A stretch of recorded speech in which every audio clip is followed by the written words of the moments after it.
feel after your situation? Making a racist comment and then being labeled a racist. How did you feel about that?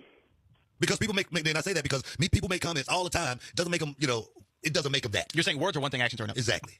Well, I mean, and that's what a lot of people don't understand is people can say a word or make a mistake, and that doesn't mean that's who they are. The people that keep bringing it up and keep pushing it forward, those are the people I worry about. But for me, it was really a delayed reaction. I mean, that's kind of like why I asked you.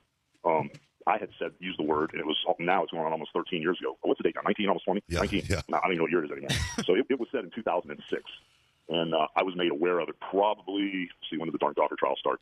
I was made aware of it probably, I don't know time very well, so I'm probably saying about 5 years ago. Yeah. I don't think longer than that. Yeah. 6 years, maybe 5 years. So it was said in 2006, and then I was made aware of it about 5 years ago.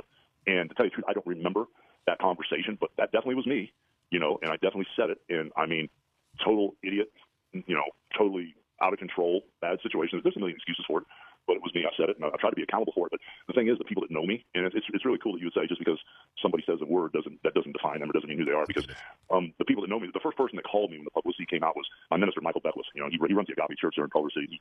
He came to my house and married me and Jennifer, and he's one of my good friends, and he's Afro-American. So first thing that happened was my minister called me and he goes, "Terry, have I heard we got some problems?"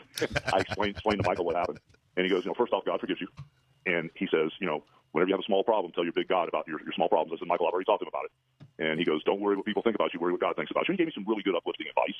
And, after that, there was a ton of support from all my friends. And the hardest part was trying to explain to people that didn't know me. And some people only knew me because of that. "Oh, my God, we never heard all until we heard him say this crazy word and it was on the news."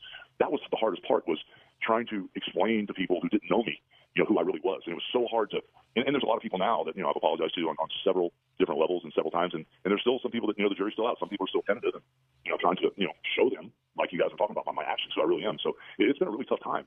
But a lot of people are very forgiving, and a lot of people that, are understanding, they made some serious mistakes in their life too. And I think, normal people that have good hearts kind of understand that, if someone does make a mistake, you need to give them a second chance and see who they really are. So it's been a tough time, brother. I won't joke about it at all. But I'm just grateful now that my friends never left me, and the fans never left me, and the people a few of the people, or a lot of the people that don't know who I really am, I've had an opportunity to speak to as many of them as I can and try to not make an excuse, but be accountable and say, "Yeah, it was me, I did it, but that's not who I am." Yeah, yeah. What do you think, being a black person, about the tape that came out of him and caused all that controversy of him? Hogan don't have a racist bone nowhere in his body. The problem with the world today, and I may get in trouble for saying this, political correctness is for white people only.